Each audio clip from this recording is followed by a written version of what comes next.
This next proposal deals with baseball and softball start dates for practice specific to the fall term. So right now, if you have a baseball or a softball team that begins to practice in the fall term, the first date that they could begin to practice is September 1st.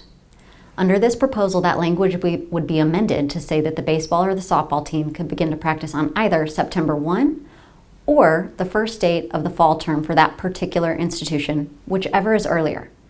The thought process is that for some institutions, whether it's from geography, weather, whatever the considerations may be, the ability to begin to practice even just a little bit earlier in the fall term means that that team could also begin to potentially compete a little bit earlier.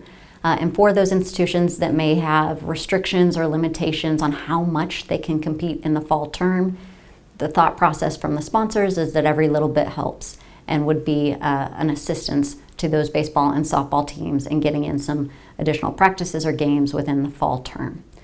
The reason that the language says whichever is earlier between September 1 or the beginning of fall classes is that we have some institutions that start classes prior to September 1. And if we know that classes are starting prior to September 1, then we're less concerned about the thought process that beginning practice at that time would require those student athletes to have to come back to campus any earlier than the rest of the student body.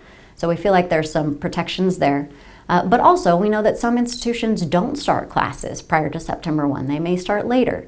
So the sponsors didn't want to rely solely on the beginning of the fall term for that institution and wanted to continue to provide that minimum of at least September 1 unless your classes were to start earlier.